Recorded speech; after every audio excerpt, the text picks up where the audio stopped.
Esta es la tercera ciudad en donde hay una iglesia cristiana, en donde Jesucristo le está dando los mensajes a Juan para que sean entregados al mensajero que va a llevar este libro de Apocalipsis a cada una de las iglesias. Dice el versículo 12, escribe al ángel de la iglesia en Pérgamo, el que tiene la espada aguda de dos Ahorita. filos, dice estas cosas. Y como hacemos siempre, vamos dividiendo ahí el pasaje para ir agarrando algunas cosas. Vamos a ver entonces qué era Pérgamo, qué tipo de ciudad era, un poquito de historia, un poquito de cultura, para que aparte de estudiar la palabra, vayamos creciendo en conocimiento de otros aspectos. La iglesia de Pérgamo, que ustedes pueden notar ahí donde está la flechita, va a ser la tercera iglesia. Pueden ver abajo, está Éfeso, luego está Esmirna y luego Pérgamo. Éfeso les conté que originalmente era un puerto, pero por el efecto de la arena que llevaba el río que pasaba por ahí, fue llenándose de arena esa zona hasta que fue quedando el agua lejos de la ciudad y dejó de ser puerto. Esmirna sigue siendo un puerto. Les conté que Esmirna todavía es una ciudad actual que existe. Es el segundo puerto más importante de Turquía y la tercera ciudad en población de ese país. Y Pérgamo, pues vamos a ver más adelante que la ciudad original hoy día son unas ruinas y actualmente hay otra ciudad, pero que se hizo a un lado de donde era la ciudad de Pérgamo y se llama Bergama. Bueno, vamos a ir viendo un poquito. Aquí tenemos una vista Buenas noches. de la Acrópolis, que es lo que van a ver ustedes hasta allá arriba. Vamos a ver si desaparece. Ahí estamos. Y tenemos donde está la flechita, es lo que se llama la Acrópolis, esa era la parte principal de la ciudad. Me puse a buscar qué era una Acrópolis y es una ciudad que está sentada en lo alto, que acostumbraban a hacerlo estas culturas antiguas por razones de defensa. Y aquí dice que esta Acrópolis que le señalo con la fecha se ve desde los restos del templo de Esculapio. Vamos a ver que era una ciudad politeísta y este Esculapio era el dios de la sanidad. Por ahí más de algún autor dice que Pérgamo era la Lourdes de las poblaciones de esta zona. Cuando dice que era la Lourdes, no sé si ustedes se recuerdan que existe una virgen, la Virgen de Lourdes, a donde hay muchas peregrinaciones y van en busca de salud. Entonces, así era esta ciudad con el templo de Esculapio. Bien, fíjense que otro de los templos que tenía esta ciudad que eran muy destacados era el altar de Zeus. Esto que ustedes ven en esta foto es una parte, un tercio corresponde a la estructura original y el resto es una reconstrucción que hicieron los alemanes. Originalmente los alemanes en el siglo XIX estuvieron en Turquía descubriendo estos antiguos edificios y el sultán en agradecimiento le regaló lo que quedaba, que era un tercio de ese templo, y se lo dio a los alemanes y aquellos se lo llevaron a Berlín y ahora esta réplica junto con un tercio que es original se encuentra en un museo que se llama Museo de Pérgamo.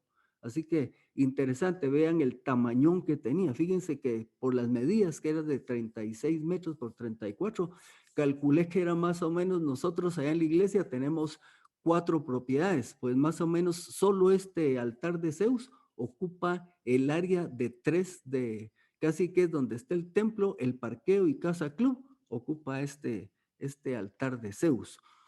Esto es una foto en Berlín del Museo Pergamón, eso está ahí en alemán, por supuesto, y dentro de ese museo está ese altar que les dije. Este museo tiene la característica que tiene un montón de otras piezas arqueológicas de distintos países y algunas de las paredes del museo están hechas con algunas de estas reliquias arquitectónicas que los alemanes llevaron ahí. Por cierto que ahorita Turquía ya empezó a alegarle a los alemanes que quieren que le devuelva el pedazo del altar de Zeus. Bueno, ahí veremos. Pérgamo sobresalía porque era un centro de culto pagano, además de otros dioses como Atenea, Esculapio, Dionisio, no Dionisio Gutiérrez, ¿verdad? Sino el dios de allá, Dionisio y Zeus. esta ciudad se distinguía de manera particular por el culto al emperador. Otro elemento distintivo de Pérgamo era que tenía una gran biblioteca en su universidad. Esta biblioteca era la segunda más grande después de la que había en Alejandría. Se dice que tenía 200,000 volúmenes manuscritos. Y acuérdense que no eran libros como los nuestros, eran hechos presente a mano, ¿verdad? 200,000 obras diferentes. Y otro elemento interesante es que se había destacado por su producción de pergamino. Precisamente de la palabra de la ciudad Pérgamo se deriva la palabra pergamino, que era el material con el que se hacía para escribir en aquellos días. Ahí les voy a contar un poquito más. Ahí dice leyenda, mm, porque ahí buscando información está como tipo leyenda, ¿verdad? Dice que el encargado de acá, de administrar la universidad y la biblioteca, quiso sonsacarse al bibliotecario de Alejandría, que era la biblioteca más grande, así como que lo quería hacer bajo de agua, se lo quería jalar para que se viniera a Pérgamo. Entonces el encargado de allá, las autoridades de Alejandría, se enojaron porque se enteraron que les quería quitar a su bibliotecario.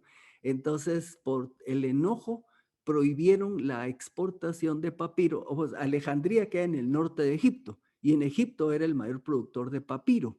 Entonces prohibieron que se le vendiera papiro a Pérgamo porque se molestaron por eso. Y entonces en Pérgamo desarrollaron el trabajo del pergamino, que era piel de res, ¿verdad? Que se le quitaba todo el pelo, ¿verdad?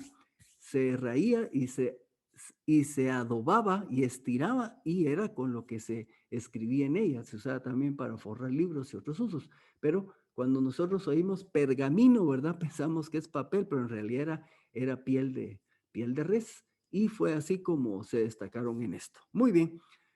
Algunos de ustedes han oído que a veces cuando se refieren a un médico en la prensa o algo, dicen el galeno omitió su opinión o cuando llegó el paciente, el galeno, y usan esa palabra. Bueno, esa palabra se deriva de un personaje real que fue un médico que nació y estudió en Pérgamo, que se llamaba Galeno, ¿verdad? Es interesante que fue un hombre que se destacó, él fue discípulo de tercera generación de Hipócrates. Por cierto, que Hipócrates es de donde viene el juramento hipocrático que normalmente hacían los médicos. Bueno, pues este Galeno era de tercera generación discípulo de él y dice acá que sus puntos de vista dominaron la medicina europea por más de 1000 años en campos como anatomía, fisiología, patología, farmacología, neurología, filosofía y lógica. O sea que en pocas palabras le ganaron a Billy con todo el conocimiento que Billy tiene, pero Billy sigue estudiando. Muy bien. Por último, una fotita aquí de lo que es la ciudad actual de Bergama, que está situada al sur y este de donde era la antigua ciudad de Pérgamo. Salimos entonces de la ciudad. En esta ciudad, no la actual, pues, sino donde son ruinas, que por cierto se me olvidó decirles, ahí estaba anotado que fue declarada también Patrimonio de la Humanidad por la UNESCO, al igual que las ruinas de Éfeso. Pasemos entonces a la siguiente parte del versículo. Se describe a Jesucristo a sí mismo como el que tiene la espada de dos filos. Apocalipsis 1:16b, ya allí se había descrito a Jesucristo con este mismo término, que dice, y de su boca salió una espada aguda de dos filos. Y por supuesto, aunque ya lo platicamos, pero si nos preguntamos qué significa la espada, pues se refiere a la palabra de Dios. Veamos algunos pasajes que nos apoyan esto. Dice, porque la palabra de Dios es viva y eficaz y más penetrante que toda espada de dos filos. Penetra hasta partir el alma y el espíritu, las coyunturas y los tuétanos, y discierne los pensamientos y las intenciones del corazón. Así que la palabra de Dios es como espada de dos filos, pero también Efesios 6:17, cuando describe la armadura del cristiano, dice, tomen también el casco de la salvación y la espada del Espíritu, que es la palabra de Dios. Así que podemos encontrar en la escritura que cuando hablamos de la palabra tiene un aspecto positivo, como por ejemplo en 2 Timoteo 3:16, 17 donde nos dice que toda palabra es inspirada por Dios y útil para enseñar, corregir, etcétera, a fin de que el hombre de Dios sea enteramente preparado para la obra del ministerio. Ahora, en este sentido, la palabra está edificando, pero también podemos ver el aspecto negativo, y esto algún autor decía, esa es la parte de los dos filos, ¿verdad? Porque se nos dice aquí en Apocalipsis 19:15, dice, de su boca sale una espada aguda para herir con ella a las naciones, y él, o sea, Jesucristo, las guiará con cetro de hierro. Él pisa el lagar del vino del furor y de la ira de Dios Todopoderoso. El otro elemento precisamente de la palabra es que el Señor Jesucristo, presente con su palabra, va a trabajar el juicio y va a pedirle cuentas a todas las personas en cuanto a su respuesta de fe al mensaje del Evangelio. Y cuando se anuncia que Jesucristo le está hablando a la iglesia de Pérgamo y es el que tiene la espada de dos filos, es interesante porque va a tener alguna relación con lo que vamos a encontrar en esa iglesia, lo vamos a ver más adelante. El versículo 13 dice, yo conozco dónde habitas, donde está el trono de Satanás, y retienes mi nombre y no has negado mi fe, aún en los días de Antipas, mi testigo fiel, quien fue muerto entre ustedes, donde mora Satanás. Cuando Jesucristo le dice a esta iglesia, yo conozco dónde habitas, y le dice, dónde está el trono de Satanás, algunos consideran, ¿por qué le llama el trono de Satanás? Bueno, se recuerdan ustedes que era una ciudad politeísta, tenía el altar de Zeus, tenía también, era un centro importante de adoración a Esculapio, el dios de la sanidad, pero también Pérgamo se había distinguido por ser una de las primeras, si no es que la primera, que estableció el culto de adoración al emperador. Y por supuesto, está claro que no es que literalmente la ciudad era el trono de Satanás, pero por la maldad que tenían, por todo este politeísmo, ¿verdad?, en la que tenían, pues era una ciudad donde había mucha oscuridad, ¿verdad? Y en medio de esa ciudad oscura, hablando espiritualmente, Jesucristo reconoce algo de los creyentes de esta iglesia y les dice, retienes mi nombre, reconozco que retienes mi nombre y no has negado mi fe. Aún en los días de Antipas, mi testigo fiel, que fue muerto entre ustedes. Miren, esta iglesia, aún en medio de la adversidad, habían sido fieles al Señor y su palabra. Esta acción conlleva más que confesar su nombre, incluye vivir en armonía con las Escrituras y caminar en las pisadas de Jesús. Esta es la opinión de Simón Kistemaker, que es uno de los autores que consulté. Por cierto, no se sabe mucho de Antipas, pero pues en la Biblia no aparece en ningún otro libro algo acerca de él, tal vez algunas referencias extrabíblicas, pero lo interesante aquí es que note que Jesús, para empezar, lo llama por su nombre.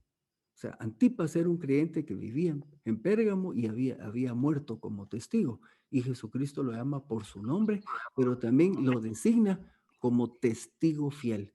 Y esa es una distinción muy buena, pues, porque está diciendo Antipas fue un testigo fiel y esa fidelidad fue porque fue hasta la muerte, ¿verdad? Alguien por ahí menciona, nada más, pero son fuentes extrabíblicas, que una manera de cómo mataban allá a veces a creyentes era que los metían dentro de un toro vacío de bronce, lo calentaban y entonces metían a la persona dentro del hueco interno del toro para que ahí murieran. Era una muerte cruel. Pero dice el Señor Jesús, a pesar de que vivían en tiempos difíciles de oposición, le dice a la iglesia, retuviste mi nombre y no has negado mi fe. Ese es el elogio que le da a la iglesia, que han sido fieles a él. Pero ustedes saben que hemos estado viendo que Dios primero Jesús se identifica, le habla a la iglesia, le da un cumplido, pero luego le hace una llamada de atención. Aquí en el versículo 14 le dice, sin embargo tengo unas pocas cosas contra ti, que tienes allí a algunos que se adhieren a la doctrina de Balaam, que enseñaba a Balac a poner tropiezo delante de los hijos de Israel, a comer de lo sacrificado a los ídolos y a cometer inmoralidad sexual. Entonces, aquí lo primero que vamos a preguntarnos, ¿verdad? Muy bien, dice que le llama la atención a los creyentes, a esta iglesia, porque dentro de la iglesia hay algunos dicen que se adhieren a la doctrina y entonces aparece un nombre, Balaam, y luego dice que Balaam le enseñaba a Balac. Entonces nos vamos a preguntar, bueno, ¿y quién es Balaam y quién es Balac? ¿Se recuerdan que dijimos que leer el Apocalipsis tenía una serie de referencias o alusiones al Antiguo Testamento y que era valioso cuando si habíamos leído el Antiguo Testamento? Bueno, pues Balaam es un personaje que aparece en el libro de Números. Vamos a verlo acá. La historia de Balaam se encuentra en Números 22 al 24, 22, 23 y 24.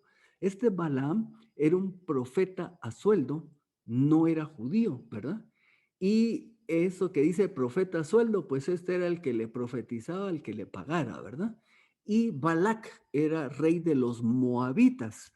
Como el pueblo judío saliendo de Israel venía a la tierra prometida, pasaban por este territorio de Moab. Y este rey Balac tuvo miedo porque imagínense si era un pueblo de casi con todos mujeres y niños, 2 millones y pico de gentes.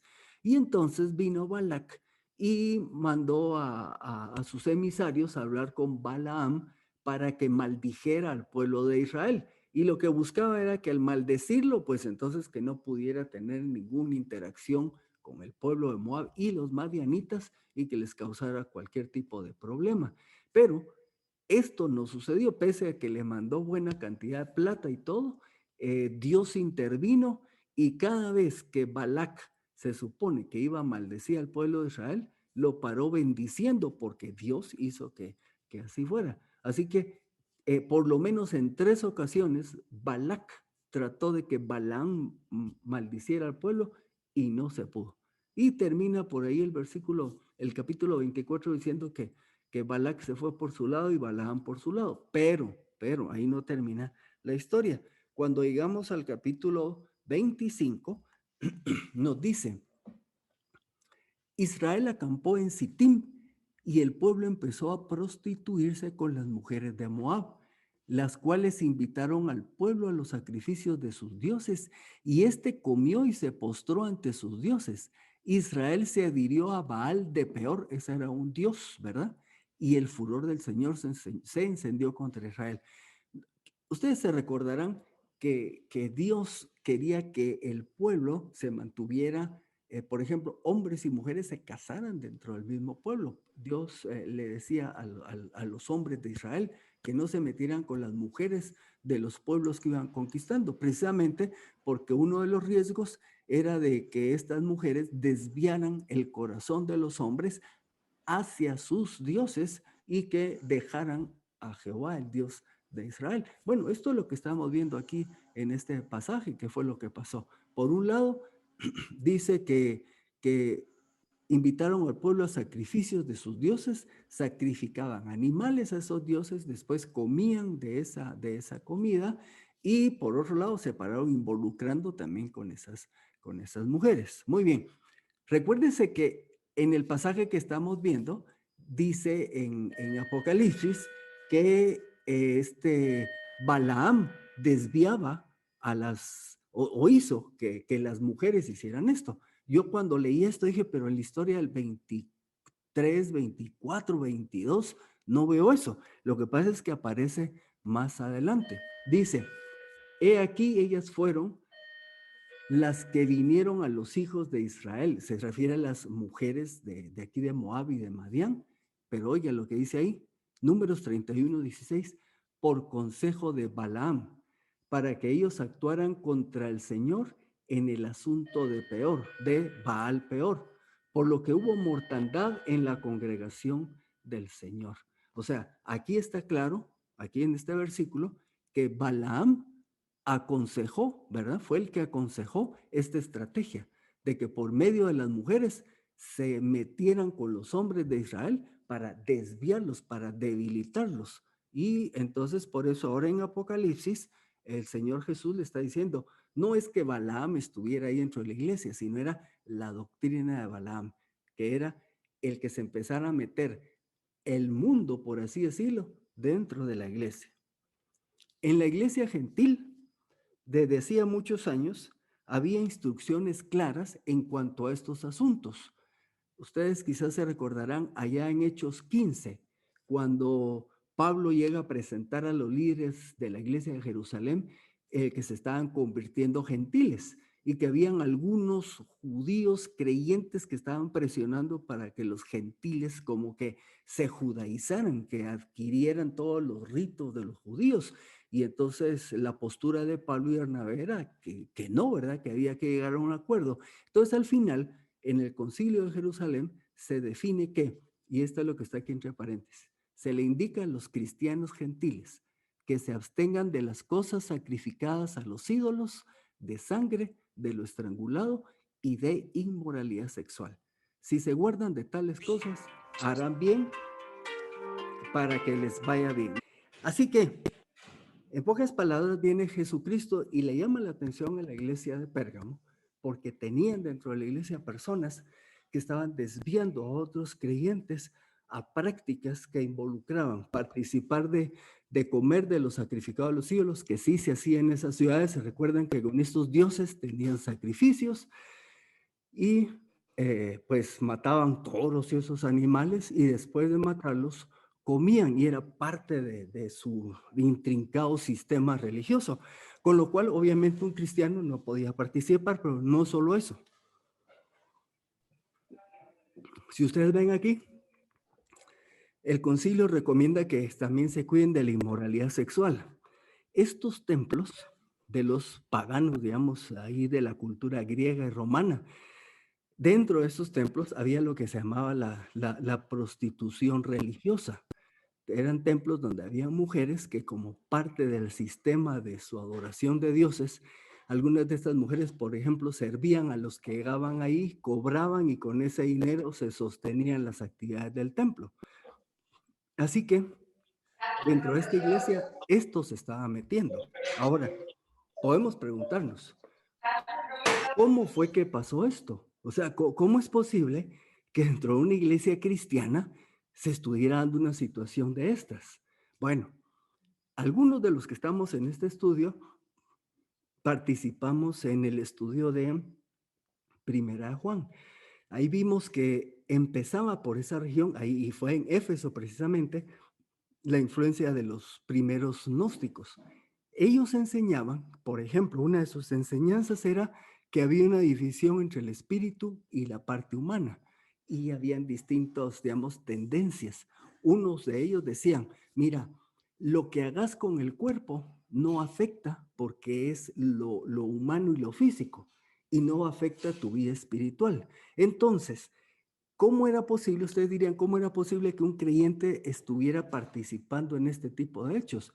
Imagínense que hubiera sido esta tendencia gnóstica ahí en Pérgamo, en donde le dicen a un creyente, mira, venite, vamos a ir a una reunión aquí de tal Dios, y donde va a haber esto, van a matar unos toros y vamos a estar con las señoritas, y entonces le dice a aquel, bueno, pero es que eso es pecado. No, no, porque mira, lo que hagas con tu cuerpo no va a afectar tu espíritu, que eso era lo que enseñaban los gnósticos. Entonces, en muchas ocasiones, poquito a poquito, se van metiendo este tipo de enseñanzas. Usted diría, bueno, pero hoy día crees que eso pueda pasar, porque en nuestro tiempo, ahora me voy a venir a nuestro tiempo actual, pues no tenemos este tipo de paganismo en nuestra cultura. Sí, pero va a haber otro tipo de paganismo que voy a mencionar por aquí. Les voy a poner un ejemplo.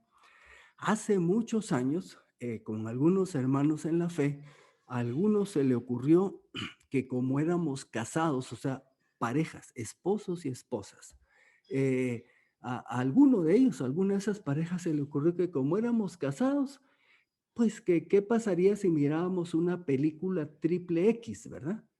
Asumo que todos identifican este tipo de películas.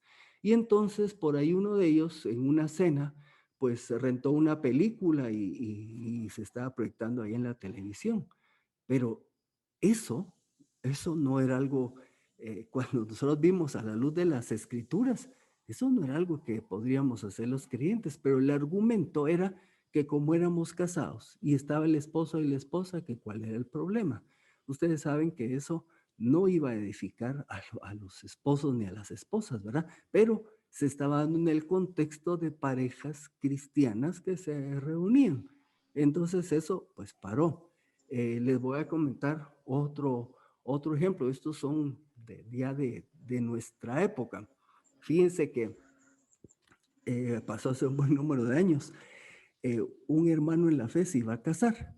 Y entonces, entre otros 3 o 4 hermanos en la fe, eh, yo era de una iglesia y los otros eran de otra iglesia, iglesias clásicas cristianas, ¿verdad?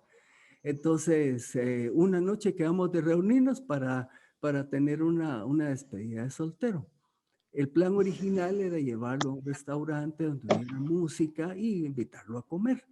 Pero como siempre pasa, ¿verdad? Ahí un malcabresto se le ocurrió llevarlo a un lugar de bailes exóticos, ¿verdad? Ahí les pongo el nombre. Si usted no lo conoce, pues qué bueno. Y si lo conoce, sabe a qué me refiero.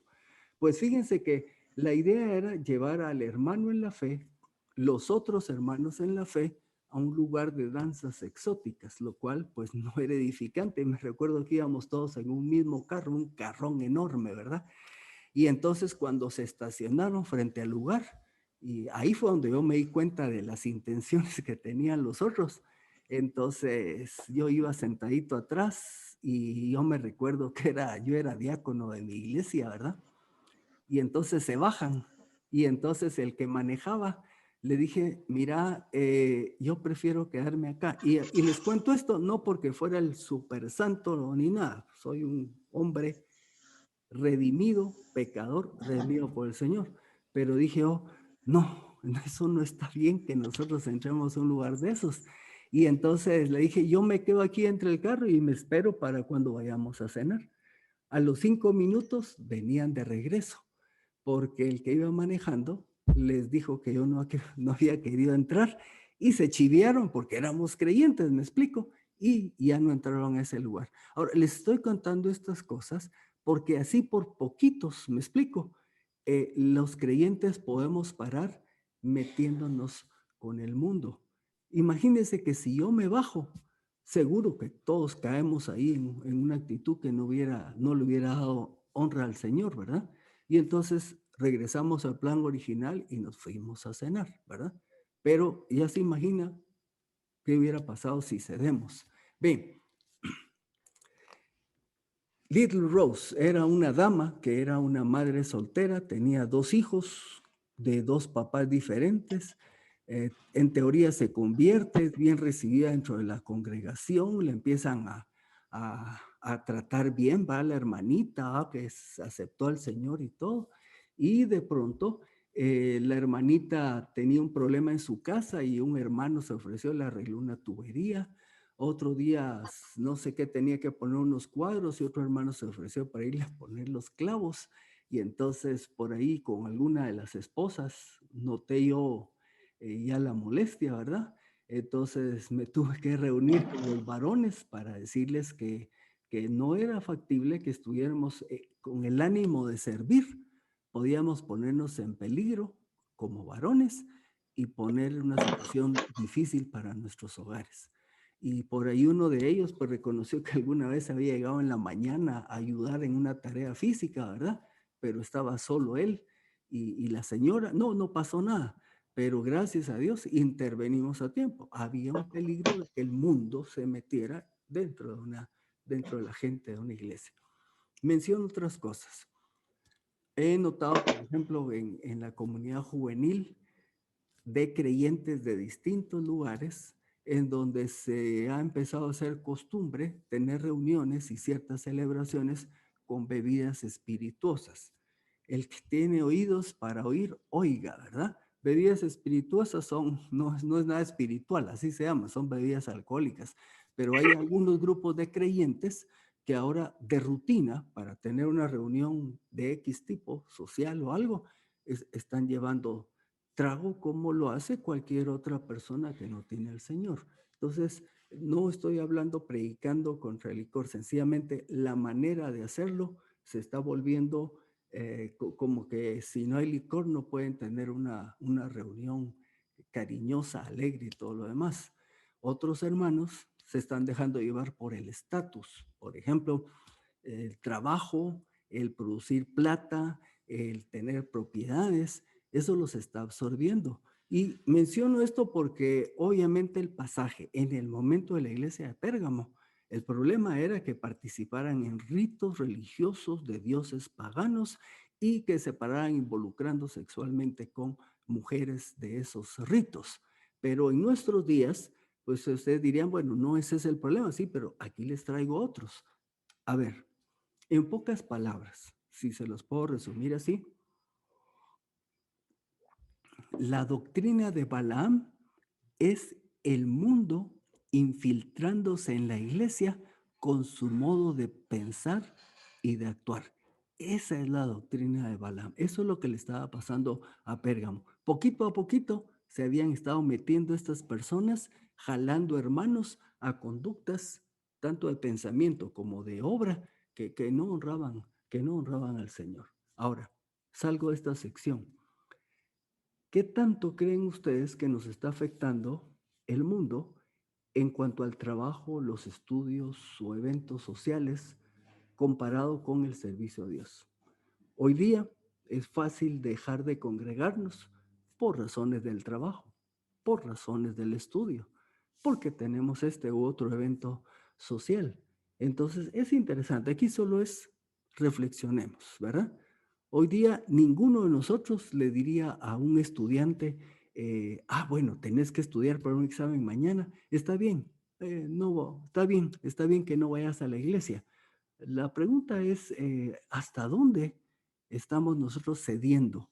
Pues yo le voy a poner un ejemplo. Yo normalmente por estudios, yo no faltaba a la congregación, preparaba mis horarios, pero yo el día domingo es el día que no es el único día, pero es un día especial para servir al Señor. Creo que a Dios le gusta que me reúna con mis hermanos.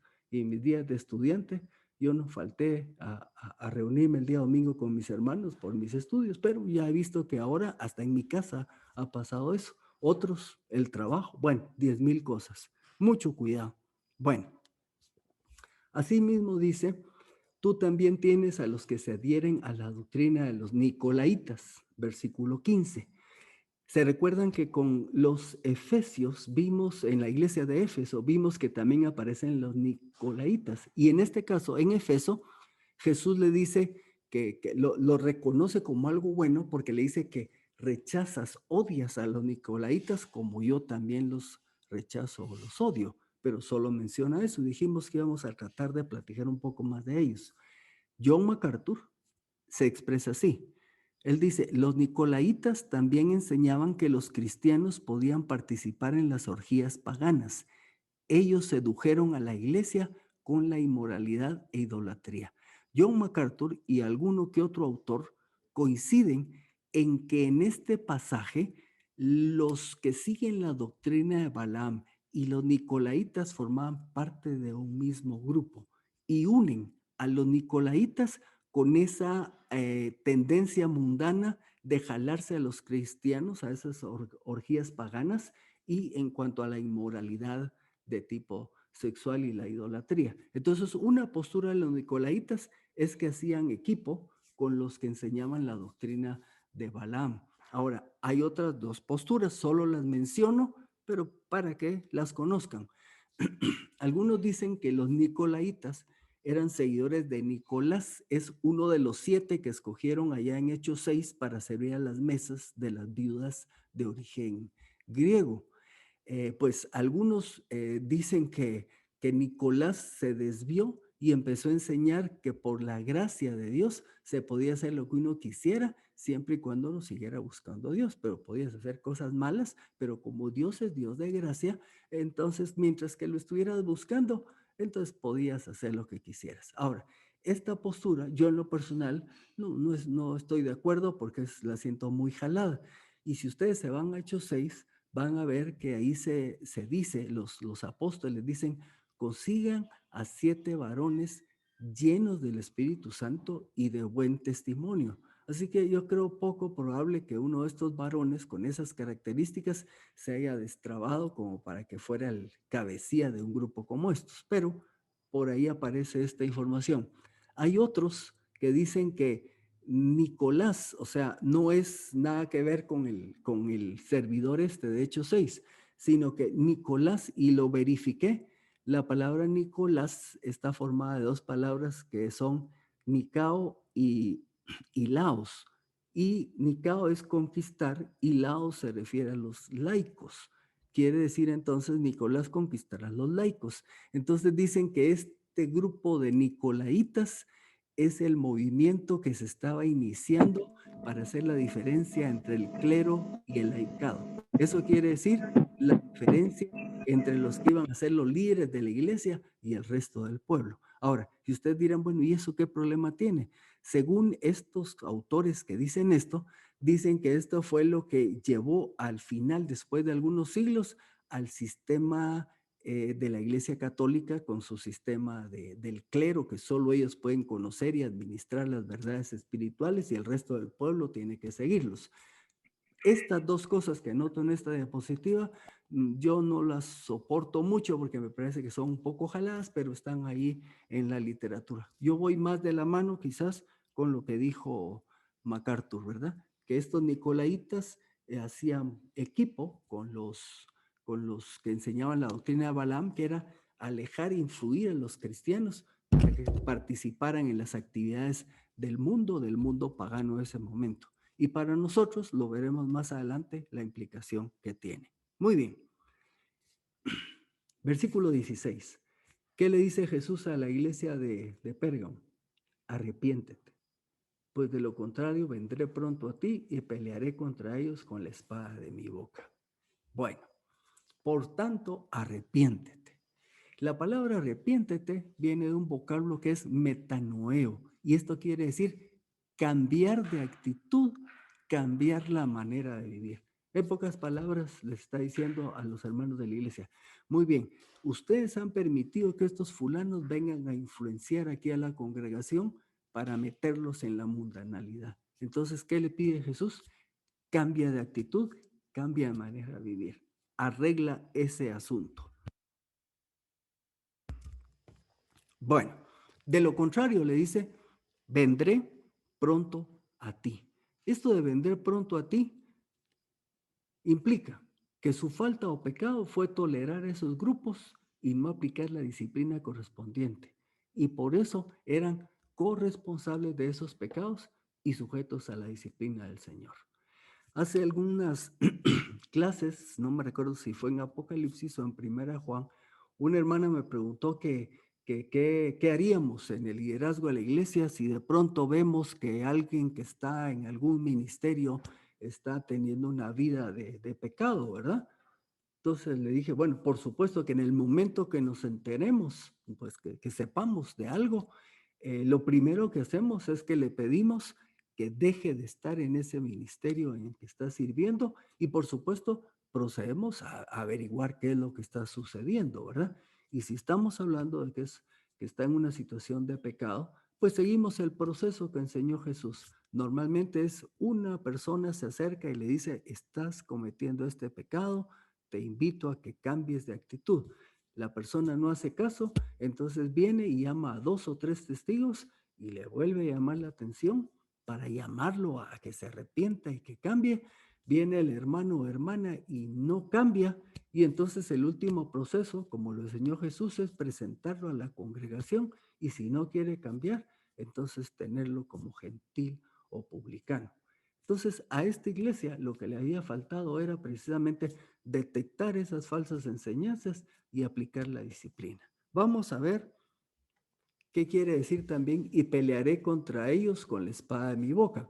Bueno, en Apocalipsis 19:15 ya leímos que de su boca de Jesucristo sale una espada aguda para herir con ella a las naciones, y él les guiará con cetro de hierro. Él pisa el lagar del vino del furor y de la ira del Dios Todopoderoso. Es que aquí Jesucristo está viniendo con juicio. Y si la gente no quiere cambiar, no quiere hacer caso, no se quiere arrepentir, entonces habrán consecuencias, habrá disciplina. ¿Quieren ver un ejemplo de disciplina o cómo era que lo indicaba Pablo? Allá en 1 Corintios 5, 1 y 2, dice Pablo, ciertamente se oye que hay entre ustedes inmoralidad sexual y una inmoralidad tal que ni aún entre los gentiles se tolera, tanto que hay quien tiene la esposa de su padre y ustedes están inflados de soberbia. ¿No habría sido preferible llorar para que el que ha cometido semejante acción fuera expulsado de entre ustedes? Esto es lo que están hablando allá en Pérgamo, es la disciplina. Aquí Pablo les está diciendo, ¿cómo va a ser posible que ustedes toleren dentro de la congregación a un fulano que está relacionándose íntimamente con la esposa de su papá? Obviamente no era la mamá, se supone que era, no era la mamá del muchacho, pues, sino era la esposa del papá. Entonces, pero se estaban involucrando íntimamente. Entonces Pablo le dice, eso ni los gentiles hacen esas cosas. ¿Cómo es que no han resuelto esto? Y que le dice, pues ya hubieran procedido a expulsarlo dentro de ustedes. Cuando estudiamos primera de Juan, allá en el capítulo 2:19, Juan se refiere a los falsos maestros, muy posiblemente estos gnósticos, y dice, salieron de entre nosotros, pero no eran de nosotros, porque si hubieran sido de nosotros, habrían permanecido con nosotros, pero salieron para que fuera evidente que no todos eran de nosotros. Estudiando Apocalipsis, yo me hice la pregunta, porque en Juan no dice que haya sido el resultado de una disciplina, pero ya leyendo yo el pasaje, yo, bueno, es que Juan ahí estaba enseñando, recordarán, enseña la verdad, el seguir en obediencia al Señor y todo. Ya se imagina que con todas esas enseñanzas de Juan, llegó un momento en que estos falsos maestros ya no toleraron la verdad de la palabra y al final tuvieron que salir de esa congregación. Y Juan dice, estos no eran de nosotros, me explico, que es lo mismo que estaba pasando con estos que estaban fastidiando ahí en la iglesia de Pérgamo. Al final viene Jesús y va a decir, el que tiene oído, oiga lo que el Espíritu dice a las iglesias. Al que venza le daré de comer del maná escondido y le daré una piedrecita blanca y en la piedrecita un nombre nuevo escrito que nadie conoce sino el que lo recibe. Si ustedes se recordarán, ya dijimos que el que tiene oído oiga lo que el Espíritu dice a las iglesias. Decíamos en la clase pasada que tiene que ver con la actitud permanente del creyente de estar atento a la enseñanza de las Escrituras y a la enseñanza de que el Espíritu Santo le da a cada creyente. Es una actitud constante de estar atento a lo que el Señor nos quiere decir a través de su palabra. Y entonces, al que venza, dice, le daré de comer del maná escondido. ¿Cómo podemos entender esto? A los creyentes de Pérgamo que rehusaran los banquetes de los dioses paganos, Cristo el Señor les dará el maná de su grandioso banquete de vida eterna en el reino de Dios. Esta es la opinión del comentario bíblico Mundo Hispano. Eso de que les dará el maná escondido tiene que ver con que estos creyentes que persisten en ser fieles al Señor, el Señor los invitará en el banquete de la vida eterna. Otro comentarista dice que esto también significa, por ejemplo, con la presión que tenían en esa ciudad tan pecaminosa, Jesucristo les está diciendo, no se preocupen, el maná fue el alimento que el Señor usó para sostener a su pueblo en el desierto. De la misma manera, Jesucristo apoya, sostiene y cuida a los que le siguen. Esta es otra manera de interpretar lo del maná. Y claro, ahorita algunos me van a preguntar, y la piedrita, ¿verdad?